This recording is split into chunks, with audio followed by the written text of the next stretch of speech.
There's just something so satisfying about flying on an airline that's been on your bucket list for years. You go through the full experience, and then you realize it was totally worth the wait. SAS was actually the first airline that I ever flew internationally from the US in the mid-90s from Newark to Copenhagen, and so today I'm happy to be going there again, except this time from Bangkok and in business. By the way, if you're ever curious about how much I paid for this or any other flight, the exact price out of my pocket is always in the description. Let me welcome any of you that might be new to the channel. My name is Kevin. I'm here to give you a self-funded and honest look at some of the best, most unique, or simply most popular airlines and hotels in the world, which I've been bringing to full-time for going on 5 years. I'd love for you to know more about how I do things on the channel, so simply scan the QR code, click the link in the description, or check out my hundreds of videos to do so. Let's get into the trip report. SAS is an airline that, for me, is, how can I say, within reach. It's not like when I checked Air Algeria off of my bucket list. It surprises me that it's taken me this long to try them out in business. One of the smartest looking cabins on earth, I might add. But a lot of it has to do with them being consistently pricey, at least on the routes that I've been interested in reviewing. So when I saw this flight to Oslo via Copenhagen pop up on my radar, I jumped on it, and from that, this whole new trip was created. So, not a series per se, but the next 30 or so flight videos on the channel will be all about airlines that I haven't flown yet, or at least specific seats that I haven't been able to try.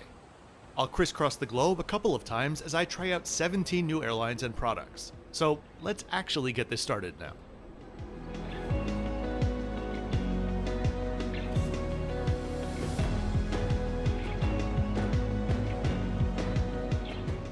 SAS Blue and Sky Priority Red is a beautiful combination and a pretty recent one. We're going to check in and head to the satellite terminal as I tell you just a bit about SAS. They were originally founded in 1946 as a consortium, created to pool together the transatlantic operations of the national carriers of Sweden, Denmark, and Norway. 2 years later, they incorporated all regional and domestic traffic as well, and SAS, or Scandinavian Airline Systems, officially formed in 1951. Serving as the flag carrier for the 3 founding countries, the 3 of which owned a majority share until recently. You may have remembered back from my Roots and Hub series that when I passed through Bangkok, I mentioned that SAS was one of the founding investors in Thai Airways in 1960. From investments like that, to feats like them being the first airline to fly a transpolar route, SAS has had an outsized role in the world of aviation, mid-century. That initial transpolar route was from Copenhagen to Los Angeles via Greenland and Winnipeg in one of their DC-6Bs. Their transpolar ambitions continued though as they added service to the other side, Tokyo, and they had steady growth for decades to come until they fell into the same circumstance that virtually every other major flag carrier has succumbed to at some point, being the airline with the expensive operating model, competing with the brand new, cheaply run, low-cost carriers. SAS struggled for much of the 21st century, and in the years prior to COVID were attempting to see through a restructuring plan that saw the Norwegian government sell their share. But then, of course, COVID. With Sweden earlier in the year already declaring that they didn't see them investing in the airline long term, SAS filed Chapter 11 bankruptcy in July of 2022, the culmination of a wrong-sized fleet, closed Russian airspace, and COVID itself. SAS has a very heavily seasonal route map, which covers nearly every European sun destination that you could imagine. Copenhagen is their largest hub, followed by Stockholm and then Oslo. Here we are in the very large and very empty satellite terminal, which opened a couple of years ago here at Suvarnabhumi Airport. Apparently, it's also a wedding destination. I mean, as an aviation geek, I can kinda understand the appeal, but not in this satellite. My ticket today got me access to the Miracle Business Class Lounge, which was comfortable enough with a decent selection of food. But as with the satellite itself, I can't say its design is all that inspiring. Felt a bit like a lobby or restaurant of a high-end Holiday Inn Express. When SAS emerged from bankruptcy, they were playing for another team, in this case, SkyTeam. Since SAS was one of the original founders of the Star Alliance in 1997, this is pretty significant. In 2023, Air France-KLM, the Danish government, and 2 investment firms invested in the airline and they re-emerged. If you ask me, in good form.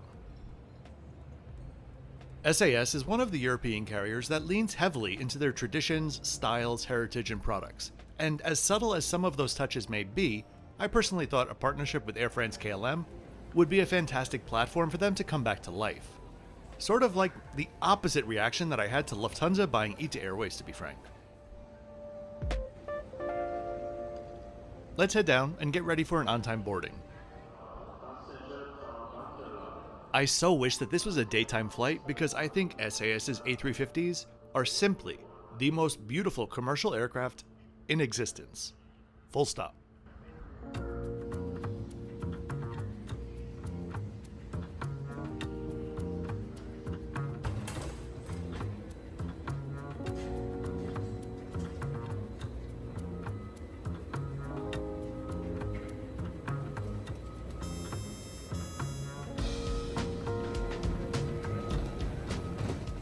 I originally selected a seat in row 4 or 5, but the morning of, I decided to switch to the mini cabin in the rear.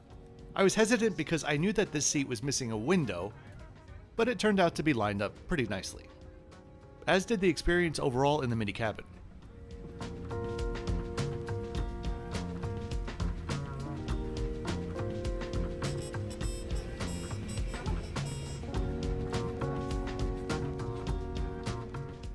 The seats here are standard versions of the Thomson Aero Advantage XL seat, a seat which is pervasive in the market these days. This exact same seat you'll find on Philippine Airlines, and modified versions of it can be found on Delta, Virgin, China Eastern, Qantas, and many more. On A330s, I find them a bit tight around the feet, but on A350s, they're fantastic. If you want a bit more space though, the bulkhead has heaps of foot space. If only it was a true window seat. Behind my seat is the premium economy and then the economy cabin. In total, there are 300 seats on this aircraft, with 40 of them being in business. And tonight was sold out in all cabins. I've flown the seat enough times to be able to tell you exactly where you start to see wear and tear first. So the fact that none of that applies here is just a testament to how well SAS is taking care of their fleet.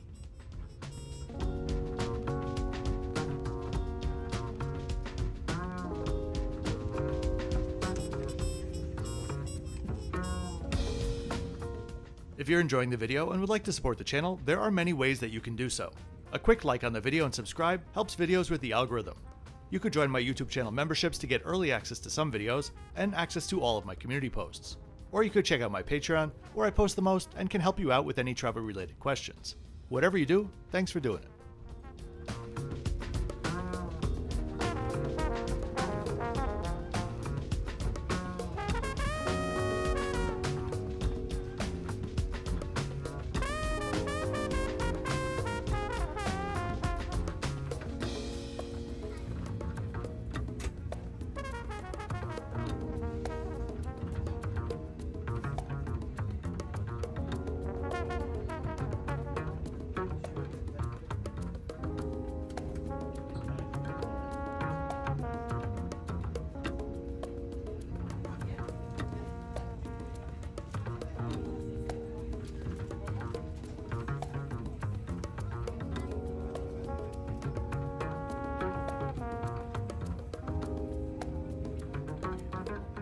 A very friendly member of crew came around with the pre-departure drinks and handed out the menus, the design of which I loved, as you may see in my graphics in this video.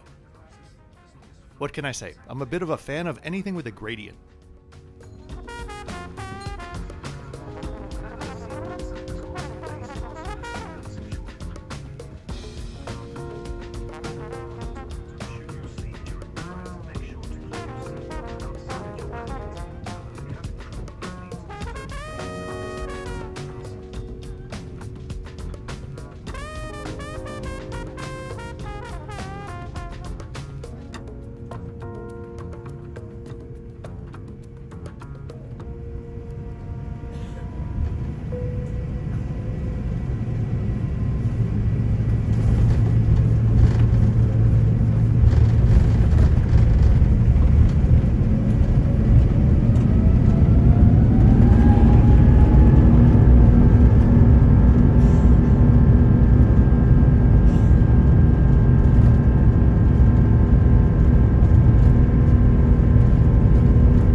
Around 25 minutes after takeoff, the service began with hot towels, but the service was paused for around half an hour due to turbulence. A great time to take a look at the comforts on board. For the most part, SAS has done very well with their bedding. Both the pillow and the duvet-style blanket were plush and just very cozy, both with Ducks branding. Just a shame though that there wasn't any mattress pad or slippers. Those two would have sealed the deal. Considering Air France is bringing these back though, perhaps SAS will be in the future as well. Warm nuts were passed around with the first drink service from a very well-stocked cart. My anecdote to describe the service for this entire flight was asking which of the gins the flight attendant preferred. There was one from Norway and one from Sweden. That question literally turned into a 4-person conversation as the familiar crew told her preference, but then essentially involved 2 other passengers who also ordered gin and tonics to help me settle the debate. In the best of ways, every interaction on this flight was a bit of a conversation.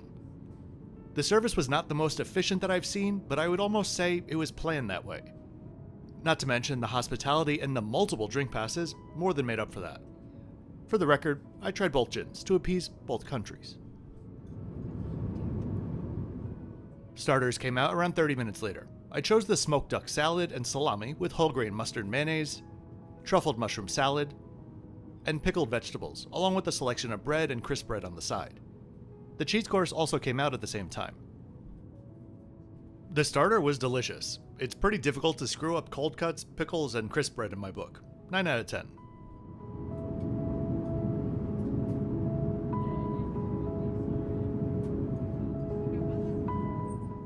I switched to the Oregonian, is that a word?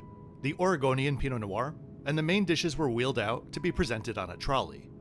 Frankly, I was impressed to see a full stock of dishes remaining by the time they got back to me. That being said, I had already chosen my dish online prior to the flight, which SAS allows you to do. It's a bit of an odd system online, but you can see at the time what the different dishes were for each of the meat categories depending on the point of departure. I went with the beef short rib with bone marrow butter, thyme sauce, mashed potatoes, French beans, and grilled pumpkin. This was perhaps not the prettiest thing to look at, but was one of those dishes where you happily get a bit of everything in each bite and scrape the dish clean. 8.8 out of 10. For dessert, a beautiful and perfectly sized lemon meringue tart. Dinner finished up a little over 2 hours after that first round of drinks, which I'd normally say is a bit long, but it just didn't feel that way. There were so many drink passes in between courses, and the crew was just continuously engaging.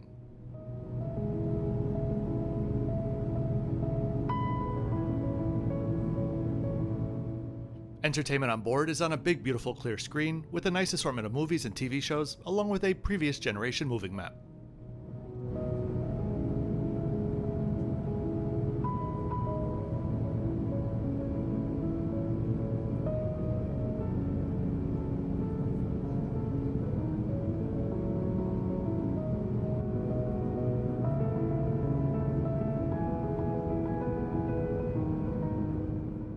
The headphones were a good quality, and they're not dirty, the coating was simply coming off. I'm guessing from many alcohol wipes.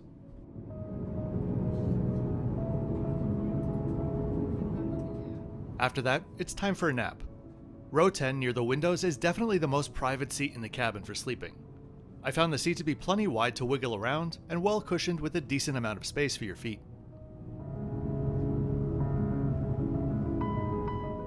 There were a variety of snacks that you could request in between meals, but I slept through much of the middle of the flight, so I was fine just waiting for breakfast when I woke up. The amenity kit is a little bit of a transformer. Folded up to resemble a traditional kit, it's actually a large drawstring bag.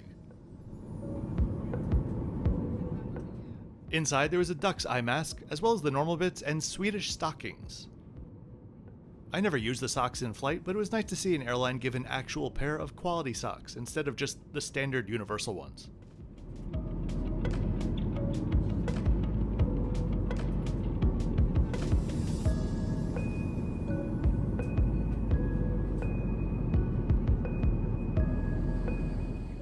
Bathrooms on board, like the rest of the cabin, were minimalist, but very well taken care of.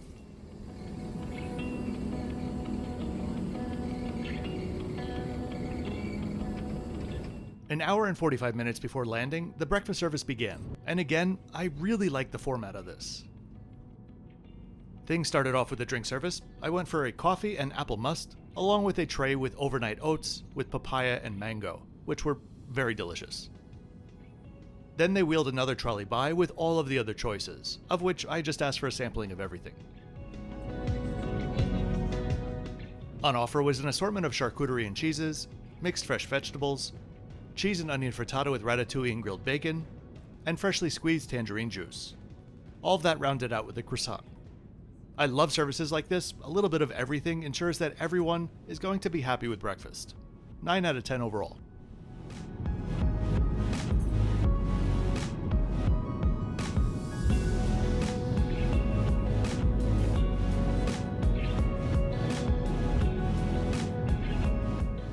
As we approached Copenhagen, well before sunrise, the captain gave us one of his multiple announcements of the flight. Multiple because this is actually the retirement flight of this captain, and he was rightfully being celebrated from boarding until deplaning. He let us know that there would be a water cannon salute on arrival, and that today's flight would be his 1,111th landing. Quite a feat to celebrate.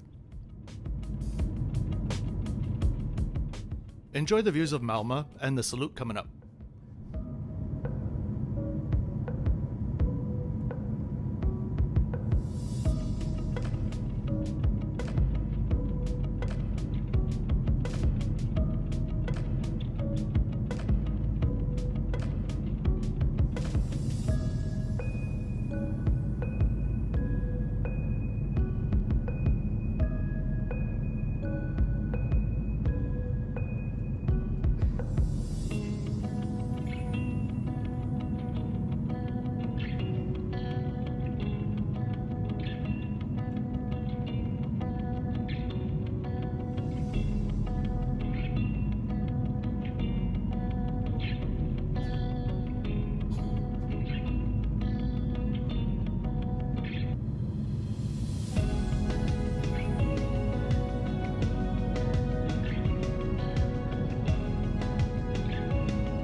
The subtlety of SAS's service, design, and overall mantra, I think, makes it easy to look at from the outside and assume the experience is a bit lacking.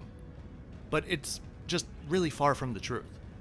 All of that subtlety shines on board when it's accompanied with great hospitality and loads of local products featured on board, which I love to see on any airline. SAS is starting out at a strong 8.